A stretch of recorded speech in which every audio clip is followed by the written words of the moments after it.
Hej och hjärtligt välkomna till Norrlands skuggsida i ett samarbete med ABF Norr i Luleå. Jag hoppas att allt är bra med er. Med mig är det superbra. Jag hoppas att ni har haft en trevlig påsk och att ni har fått påskägg. Påskharen har varit. Ja, gott folk. Sist berättade jag ju lite grann om att jag ska börja skriva på en bok. Det blir som en liten självbiografi. Och det är därför jag sitter med datorn här nu. Och det är därför ni som lyssnar kanske inte ser. Och ni förstås ju. Men jag gör ju ett test nu också och jag ska se. Jag spelar både in med video och med ljud för att se ifall hur det blir och om jag får till ljudet på videon också. Så kommer den att komma som video också, bara som ett test den här gången för att se hur det blir. Så ni vet, men originalet är ju alltid i podden där man kan lyssna på poddar. Ja. Jag måste säga att det blir otroligt varmt med såna här lampor som man måste ha för att det ska lysa upp bättre. Så att om ni ser att jag är lite glansig, då är det på grund av det. Jag är bara ärlig. Jag säger precis som det är. Jag bryr mig inte. Jag är inte så noga på så sätt att om jag är glansig eller om jag är si och så. Utan ja, där är jag. Så här ser jag ut. Vad ska jag göra? Jag föddes så. Ja, nej men som sagt. Jag har ju suttit och gjort lite grann här på det här med boken. Och jag har ju då gjort en liten grej här. Och det är ju då, om man ska säga så, några kapitel. Inte så jättemånga så. Men det är för att ni ska få ta del lite grann om hur mitt liv har varit. Ni har ju hört lite grann redan och så här, men jag tänkte jag skulle jättegärna vilja ha kommentarer och höra vad ni tycker. Alltså om det är någonting man hade velat läsa, lyssna eller vad det nu kan vara. Alltså på så sätt. Tekniken är inte min starkaste, tekniken är inte min starkaste grej. Så att nu försvann ju en del av den här texten som jag hade. Men jag kliar fram den på nytt. Vi får se här. Ja, där kom pilen, den här grejen tillbaka så man kan bläddra neråt. Men det här är lite om vad olika kapitlar kan handla om. Så här. Jag sitter som sagt nu och spelar en måndag klockan 18 på eftermiddag. Podden ska ju komma 19 helst. Men det är ju som sagt, så här blir det när man får avbokningar i sista sekunden. Som jag berättade i förra podden. Imorgon tisdag, då kommer ju Karla som jag ska spela in med. Och hon vet jag alltid kommer. Så att det är ju bra. Sen har jag en annan kille som kommer att komma nästa vecka. Och berätta sin livshistoria. Och den kan jag säga, den är väldigt spännande. Den måste ni alltså helst gå in och lyssna på.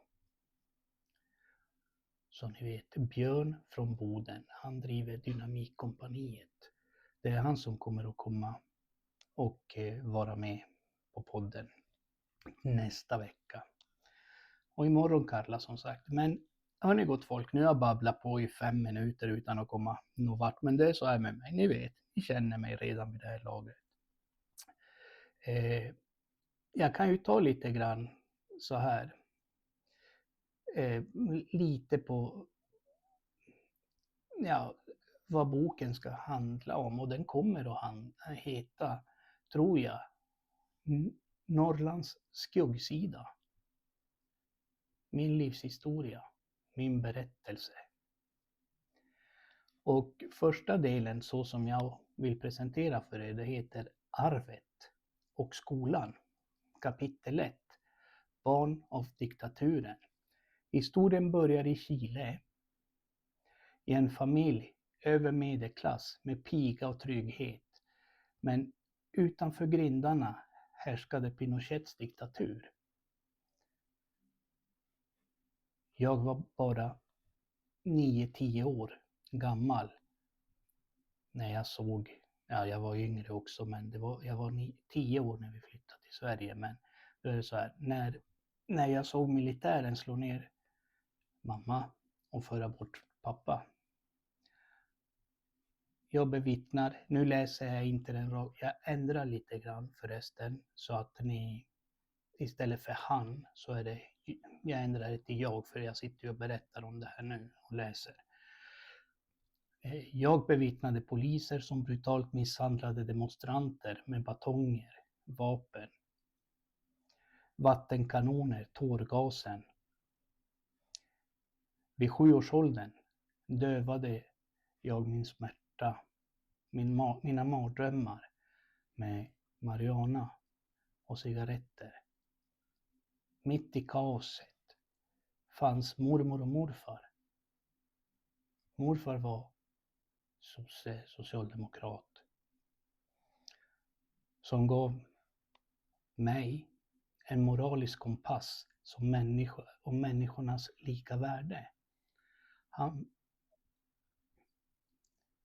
Jag bar på osynliga sår efter knivar mot halsen, vapen när jag var rånad. Och det här är lite svårt för mig att säga, men man ska inte skämmas. Jag var sexuellt utnyttjad och det krävdes,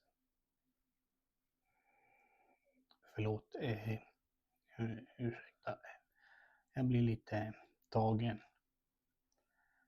Krävdes en livstid att bearbeta, faktiskt. Jag kan berätta lite om det. Det var faktiskt, när jag ändå är inne på det, det var en nära vän till familjen. Han fick bo hos min mormor och morfar när jag bodde där. Och han passade mig när ingen var hemma. Och då hände det saker. Gjorde han saker med mig. Och sådär. Men han var påkommen om min morfar. Och han var utslängd från huset. Och jag såg aldrig den människan igen. Som tur var. Men grejen var så här att han hade en duva. En tam duva. Som jag tyckte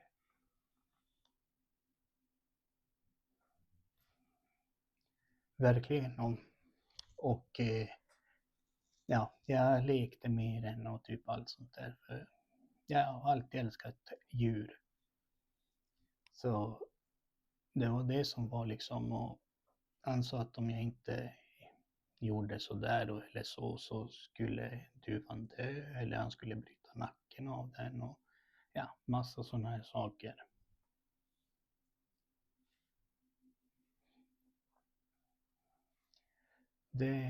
Det var en liten del av det där. Förlåt om jag blir så där i rösten och så, men minnen kommer upp. Det var första kapitlet, en liten del av det som är skrivet och så som det kommer att börja. Kapitel 2. Trappan i Luleå. När familjen landade i Sverige som 11-åring raderades tryggheten. Mamma var sjuk och inkomsterna små. Jag delade ut reklam, faktiskt, för att hjälpa till. I skolan möttes jag av isande rasism och mobbning. Men måste påpeka att det fanns väldigt många också där som stöttade mig. Och som försökte, de kom hem och typ sådana saker. Så att alla var ju inte elaka om man säger så.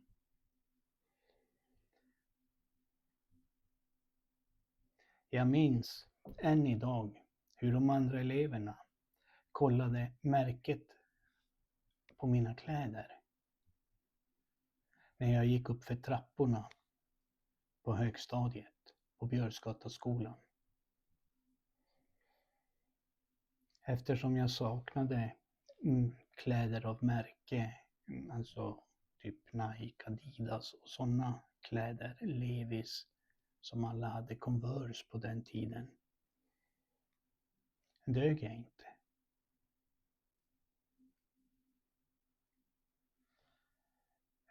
Jag fick alltid bära skulden för det mesta som hände. Vilket födde ett vrede som exploderade i slagsmål. Hemma blev jag agad av min far. Det var det som fick mig att flytta hemifrån vid 16 års ålder. Först som vuxen har jag kunnat försonas med han. Vi har pratat ut och jag har förlåtit, förstått och tänkt. Men jag säger så här, jag skulle själv aldrig göra så mot mina barn. Ingen av dem. Visst, vi har en viss jargong, jag och min äldsta grabb, där vi driver med varandra och sånt där, men han vet att det är nog pappa är alltid där. Samma sak med min yngsta. Äldsta är ju 22 och yngsta är ju 16. Och min yngsta, han försöker råda, vägleda på så sätt att han ska inte hamna i skit, för han bor ju i Stockholm med sin mor och bor på ett sånt område som är rödklassad av polisen. Och det är ju, ja, man blir ju orolig som förälder på vad som kan hända eller vad man kan göra och sånt där. Här senast var det någon incident och sådär. Men som tur var så var det en som stod upp och sa han hade ingenting med saken att göra. Som tur är. Men det är inte alltid man har sån tur som man hade där. Det är del 2 det. Eller kapitel 2. Vad man nu ska säga, vad den kommer handla om lite grann. Kapitel 3. De första kickarna. Tänkte alltså, sånt där kommer ju ändras sen. Jag kommer ju lämna det här till ett förlag. För jag vet inte hur man skriver en bok. Jag har aldrig gjort det. Så att jag har ju skrivit ner på mitt sätt. Sen får de ju göra om det för att folk ska kunna förstå det kanske. Eller ja, men så att det blir en bok. Behovet av pengar och status ledde honom in på brottets bana. Under högstadiet och gymnasiet snattade han parfymer, märkeskläder, alltså Adidas, Nike och sånt. Och snowboards som såldes vidare med falska kvitton och diverse saker. Jag har ju berättat lite grann om det här i podden också. Tillsammans med vänner så stal vi bilar, inte för att sälja, utan för att känna frihet och kicken bakom ratten. Det var en flykt från en värld som ville trycka ner honom. Han lärde sig tidigt att navigera i gråzonen. En talang som senare skulle göra honom till en viktig del bakom en stor maskineri. Och det innebär då att allt det här som jag gjorde som yngre gjorde att jag kom i kontakt med olika människor. Och det fanns en speciell person där. Man kan ta till exempel nu och säga Norrlands skuggsida del 2. Dubbellivet. Och då har jag skrivit så här på ett ungefär. Kapitel 4. Lärling och dieselmaskinen. Vid 13 års ålder mötte jag, vi kan kalla han för mentor, en ledare från en kriminell organisation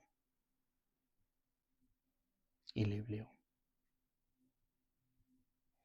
Och trots att jag inte var från det landet de var ifrån, eller han var ifrån, fick jag vara med. Han tog in mig. Det var ju där jag berättade, började med läsk och lite allt sånt där tidigare i podden. Men han kallade mig för sin son. Medan jag byggde en civil karriär, styrde jag nattetid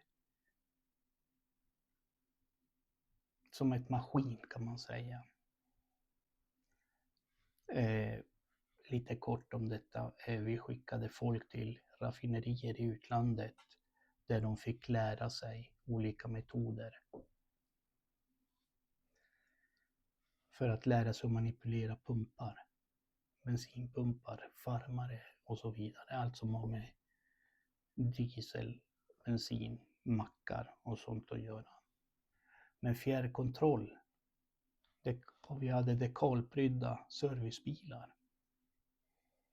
Tömde man mackar på hur många tusen liter som helst under en period. Man kunde ta 5 kubik en kväll och kränga iväg det. Eller på dagen också.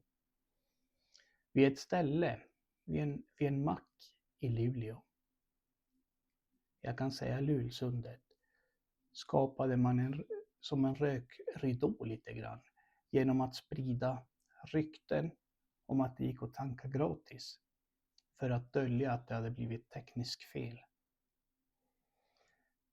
Eftersom man hade glömt av, missat och stänga ner pumpen så att den inte skulle flöda med diesel. Och då spred jag ryktet. Ja, man ringde runt och andra gjorde också det så att folk kom dit och tanka. Det vart ungefär, vad kan man säga, drygt 100 bilar. Ett kaos som lurade både polisen och bensinbolaget. För de trodde att det var fel på maskinen. Men det var bara någonting man hade glömt. Eller vi hade glömt, de som gjorde det.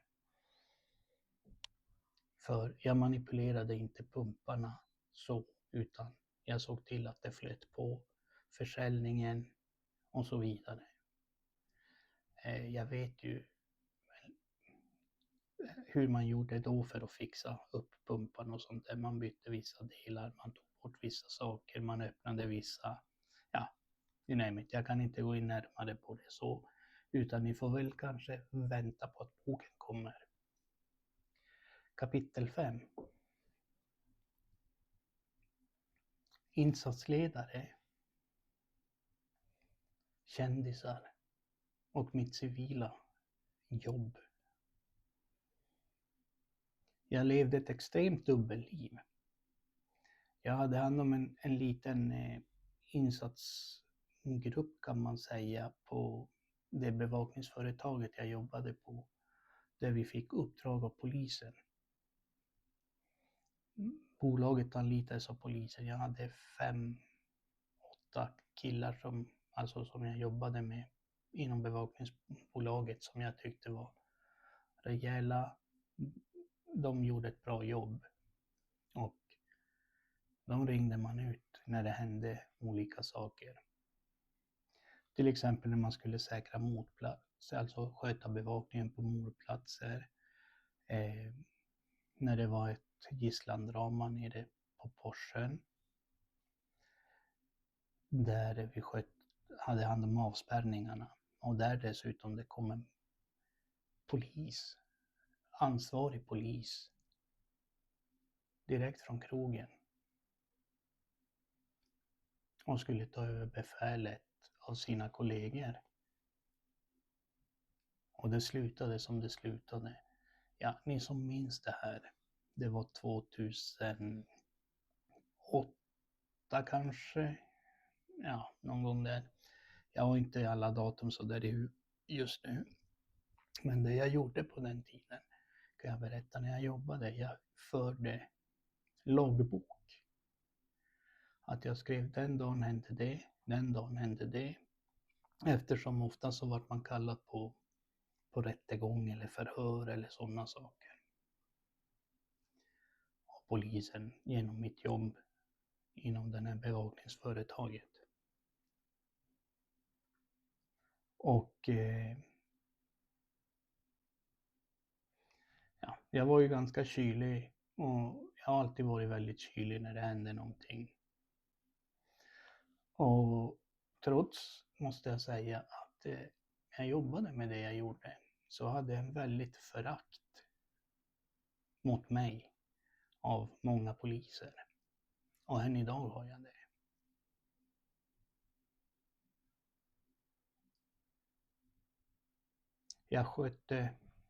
Jag hade hand om personskydd ibland åt vissa.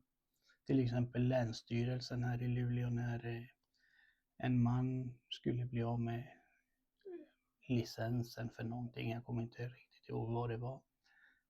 Då hotade han med att komma och skjuta ihjäl personalen. Och då fick man stå där och vakta. För att det inte skulle hända. Och det som var ganska roligt i en sån här händelse. En person hotar och kommer att skjuta personalen. Jag som stod där som väktare. Det enda jag hade det var en skyddsväst och en batong och handfängsel. Det är egentligen ganska sjukt om man tänker efter. Men man tog ju alla jobben man fick. Alltså dit man var skickad så åkte man på det. Och jobba. Jag har haft lite personskydd åt kändisar också. Jag blev faktiskt till och med erbjuden en livvaktsutbildning att åka till Israel. Att utbilda mig för livvakt, alltså jobba ute i världen. Men jag gjorde aldrig det. Lika som jag var erbjuden att gå polisutbildningen en gång i tiden. Men jag tackade nej. I fickan, nu klev jag av lite från kapitlet här, men då står det så här. I fickan bar jag alltid en polisradio som lät mig styra våra illegala dieselbussar säkert genom natten. Jag har varit den personen som har medlat mellan olika gäng. Till exempel presidenten för en MC-klubb med polisen på krogen när jag jobbade där.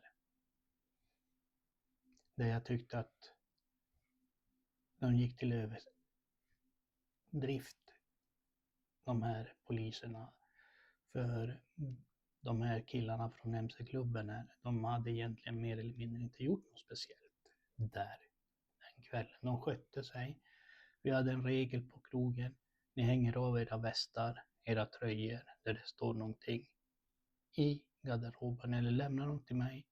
Jag tar hand om dem, ser till att de är säkra och ni får tillbaka dem under kvällen. För att ofta så är det många när någon har västen på sig eller en tröja med någon tillhörighet att många vill testa och försöker provocera. Ofta så är det inte bara de här gängen, MC-killarna eller gängmedlemmarna eller vad det nu kan vara som startar någonting. Ett bråk eller något sånt där. Utan oftast är det folk som inte har speciellt mycket vett oftast. Jag brukar säga när spriten går in, går vettet ur. Och går fram och provocerar. för att se vad de går för eller vad den personen själv går för. Och då får man ju ta konsekvenserna av sitt agerande, tycker jag. Så att, ja, nej men den kvällen medlade jag till exempel mellan presidenten, FMC-klubben och polisen, och de lyssnade på mig men lyssnade inte på polisen, och det gjorde polisen väldigt arg. Det var faktiskt en av poliserna som kom fram och tackade mig och tyckte att jag hade gjort ett bra jobb. Så det var ju kul, uppskattat. Om jag säger så här. Kapitel 6 då. Målvakten. Inte fotbollsmålvakt, utan målvakt för organisationen jag var med i. När myndigheten slog ner på det här stället klev jag fram, för jag hade tagit över hela verksamheten som formell ägare för att skydda de andra. Och då satt ju allt i konkurs, och innan konkursen tömde man ju bolaget då. Det här bolaget på alla tillgångar som fanns kvar. I rätten så sa jag kanske inte allt riktigt som det var, för det var ju rättegång på det. Eftersom det var ju konkurs. Det var skulder på några miljoner det här bolaget hade då. Eller många miljoner. Inte några, utan mellan 3 och 5 miljoner och sånt där. Och då var det på så sätt att jag sa inte som det var. Jag tog på mig ansvaret för bokföringen. Miljonskulderna försvann. Och jag dömdes endast för oaktsamhet i bokföring. Alltså bokföringsbrott kan man kalla det för. Och jag kan berätta så här. Domaren den dagen, han sa det. Ja, jag förstår att av din berättelse att det inte är du som har åstadkommit eller orsakat det här, utan du har blivit lurad. Men tyvärr så måste jag döma dig. Alltså döma dig på något sätt till någonting. Och då var det skyddstillsyn och oaktsamhet i bokföringen. Och det var ju bra att jag fick så lite, att jag var dömd till så lite, men jag manipulerade kanske mycket min historia och vände den till min fördel alltså när jag berättade. Och jag tog hela smällen själv. Mitt namn har både haft en sån tyngd i vissa sammanhang att det har räckt för att skydda eller hjälpa vissa, eller vilka jag var med tillhörde, om man säger så. Till exempel när grabben hamnade i tjafs någon gång, och han hamnade i tjafs, och så gick han ju och använde pappas namn. Ni vet vem min farsa är. Typisk ungdomar eller barn, de tänker sig inte för. Men det är ingenting liksom, det är bara så. Jag förklarar för han att det inte är bra att man gör så och så vidare. Men sen givetvis löste jag situationen också, såg till att det stannade där och inte vart mer än vad det kanske hade kunnat bli. Både med vänner, grabben, i olika sammanhang. Många använder sig dessutom av mitt namn i olika syften. För egen vinning. Och så. Och det gillar jag inte, och det tycker jag inte är snällt eller schysst att göra utan att fråga mig, utan bara gå och använda mitt namn på den tiden.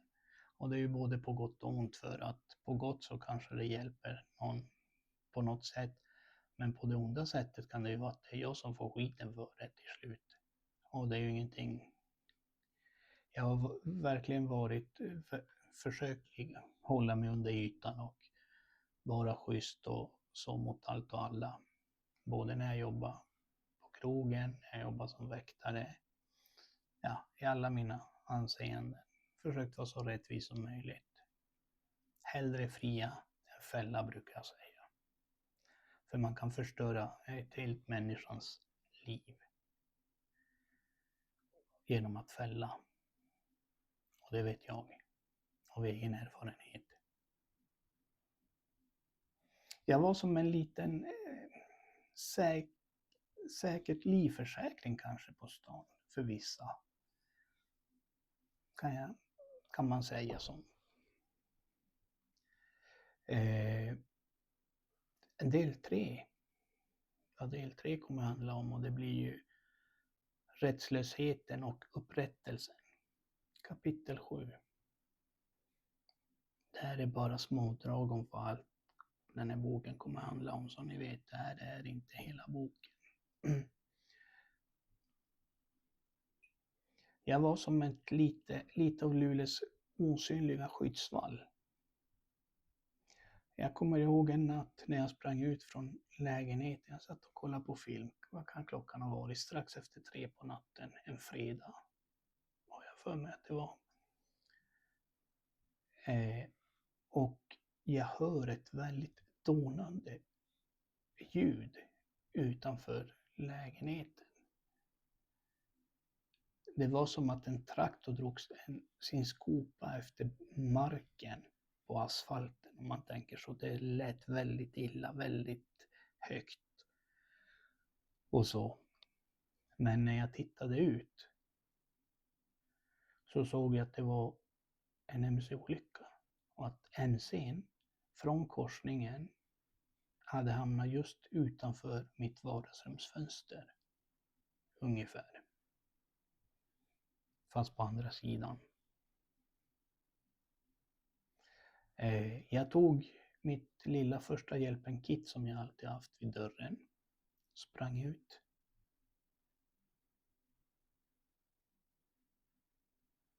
Och jag kan ju säga så här. Folk stod och tittade. Fotade. Och det här är ju ändå, vad kan det vara, 10 år sedan. Fotade. Det var dagen faktiskt innan jag fyllde år. Och stod bara där. Det stod en massa som jobbade som vakter och bara tittade. De gjorde ingenting. I det ögonblicket så var det ju väldigt kyligt av mig, och så ta bort folk härifrån. Jag kände ifall den här personen som låg där hade puls. Om man behövde ge första hjälpen. Jag frågade dessutom om någon hade larmat.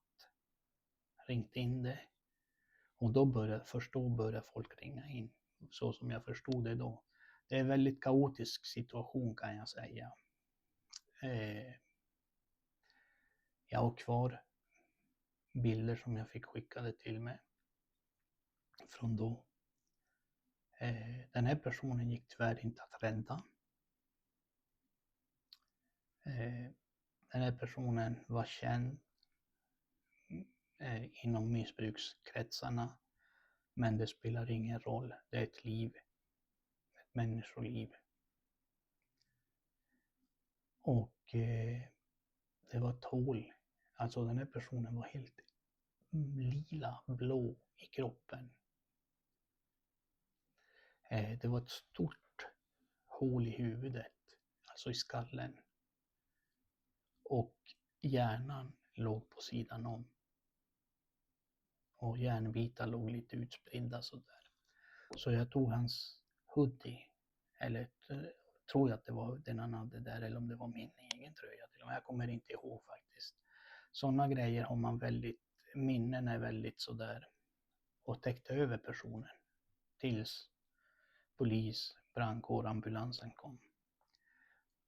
När polisen kommer dit. De såg helt förvirrade ut, som förvirrade hönor. Alltså inte för att vara dum eller någonting. Men de har utbildning för sådana här saker. Brandkåren började ju direkt och ambulansen. Men polisen, då fick man säga till, alltså snälla kan ni spärra av eller ta bort folk. Allt sånt där. Han går inte att rädda. Så att det var som att man fick ta det ansvaret på ett sätt, känns det som. Just vid den händelsen. Och jag fick inte tack, ingenting av någon polis, ambulans och brandkår. Så tack, bra gjort. Och jag förväntar mig inte det heller för att jag försöker rädda människa. Utan det är själva grejen. Jag vart inte ens erbjuden samtal efter det. Utan jag gick bara hem. Och jag kan säga när jag var hemma, jag kände den där lukten i näsan i ett par dagar. Ja, om inte mer. 2, 3, 4 dagar kanske. Den dagen jag fyllde år, ja, jag skulle få tårta och allt av min älskade. Och skulle bli firad. Men det var som att jag hade en väldigt så märklig, konstig känsla i kroppen. Så att den födelsedagen glömmer jag faktiskt inte på så sätt. På ett tragiskt sätt. Att en människa körde ihjäl sig med motorcykel. För att han skulle styla. Tyvärr. Det står här också. Jag har avbrutit några våldtäktsförsök bakom ett hus. Jag räddade en vaktkollega från att få en avslagen flaska rakt mot halsen, rakt mot där pulsådern är.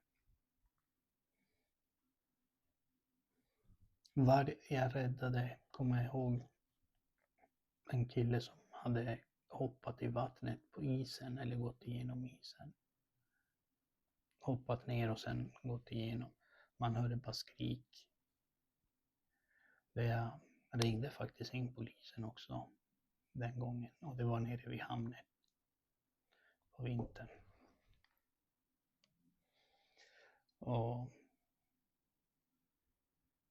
Men det första som jag fick jämt höra av polisen, eller det första som de var på, det var mig. Fast jag hade kanske räddat ett liv eller gjort någonting bra. Nej, då var det jag som var den skyldige, försökte de få det till. Ibland så var det någon som drog vapen. Vid ett ingripande kommer jag ihåg på universitetet här i Luleå på LTU. Vart jag nedsprayad av tårgas, inte av polisen utan av tjuvar. Men ja, jag gav mig inte och vi fick fast killen där. Jag har haft alltså yxa genom bakrutan på bilen vid sidorutan. Jag kommer ihåg att han försökte slå ruta, alltså kastade en halvliters ölflaska på framrutan på bilen så den sprack och sånt där. Och man sitter ju med bälte och allt och plus att man hade sin utrustning. Snö framhjulsdriven, alltså det var blasksnö blandat blask. Så det bara spann, men det kom loss för han drog ju fram en yxa och kom med det högsta hugg. Så jag hinner ju precis köra på personen. Så att han åker i backen. Han reser sig upp och försöker slå yxan igen genom sidorutan. Till exempel, alltså det är lite olika händelser och det här kommer kapitel 7 handla om.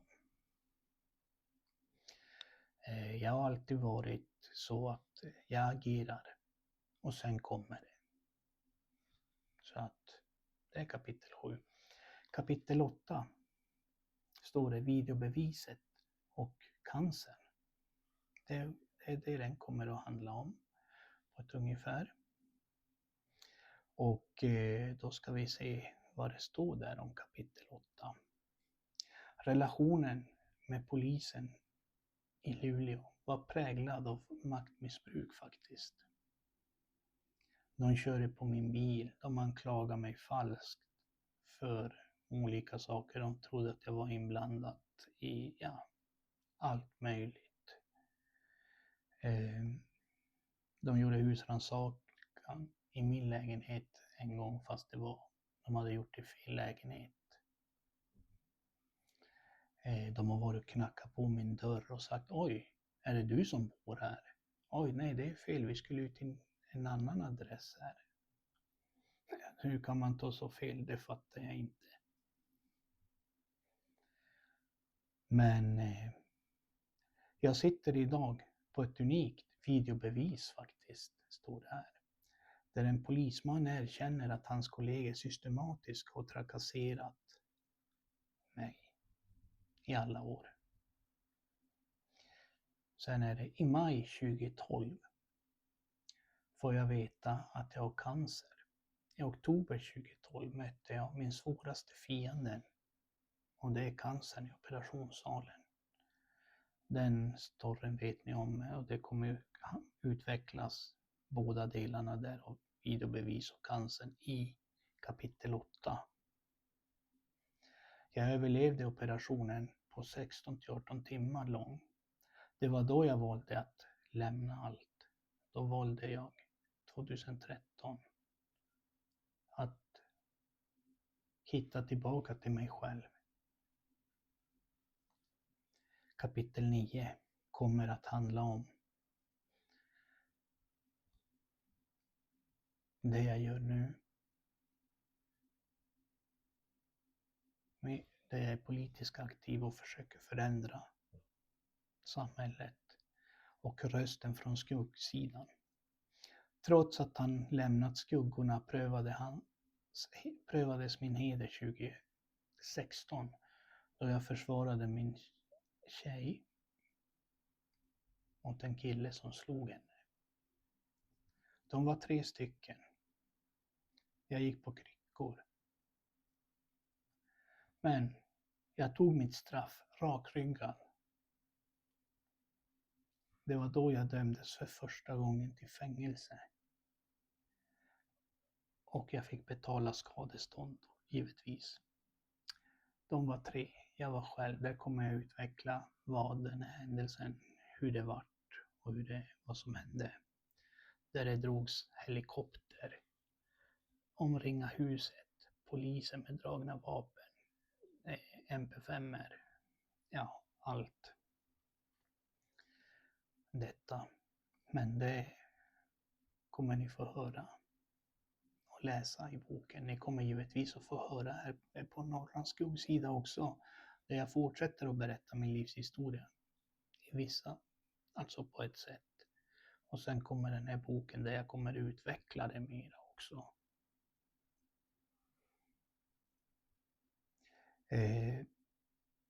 Sen står det så här: 2022 vart jag invald i en nämnd i Luleå. Då jag varit politiskt aktiv igen. För jag har varit det under min ungdom också. Jag tog tillbaks detta, eller kom tillbaks till det, för jag kände jag kan inte sitta och se på.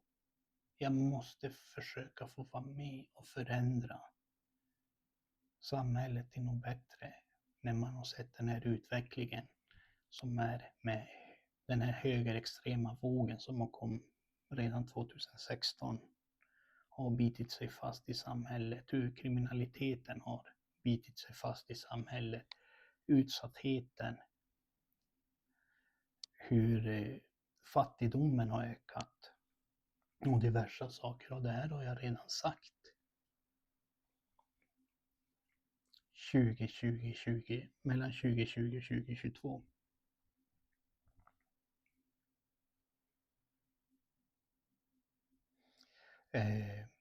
Så står det: han är den enda politikern som faktiskt närvarar vid polisens och BRIS möten, men det står lite fel. Jag är politiskt aktiv och jag är med på sådana här föreläsningar som polisen håller, BRIS. Jag är med i BRIS-nätverket. Och de mötena, genom podden Norrlands skuggsida med tusentals lyssnare, faktiskt globalt. Det lyssnas på podden lite överallt i hela världen.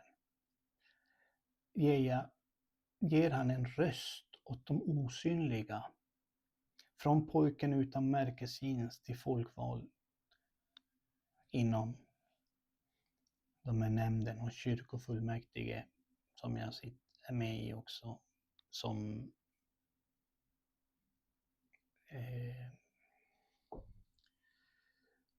och sånt där. Det är för att jag tycker att det är viktiga instanser som jag är inte kristen av mig på så sätt eller något sånt, men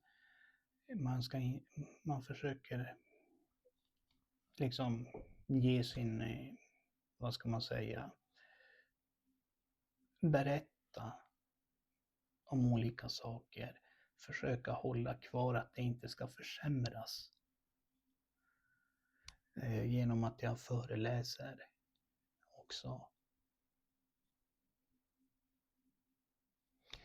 Så står det så här: José har bevisat att sanningen om morfars värderingar är den enda uniformen som räknas. Det står ett förord här också. Sanningen bakom rökridåerna.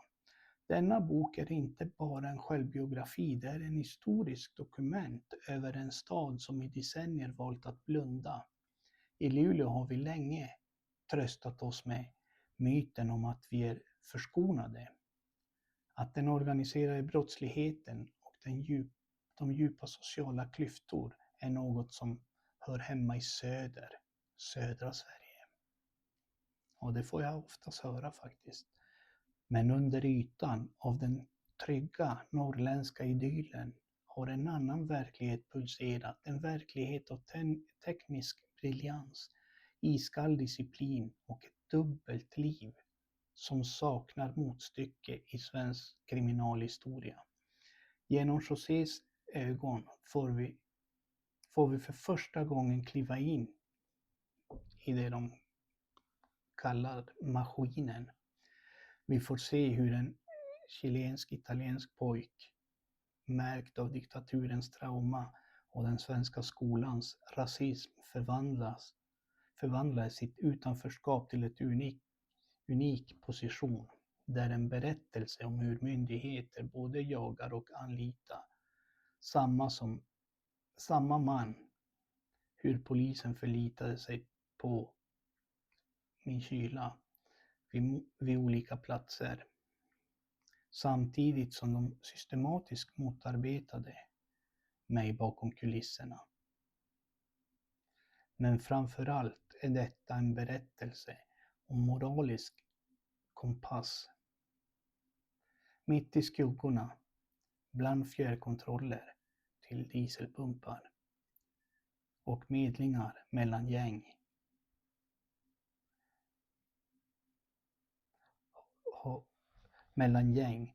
har morfars värderingar om allas lika värde alltid funnits kvar.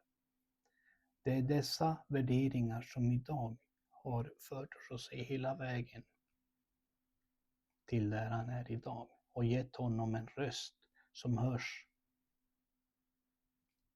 genom podden Norrlands skuggsida. Att José väljer att berätta sin historia nu är en handling av civilkurage.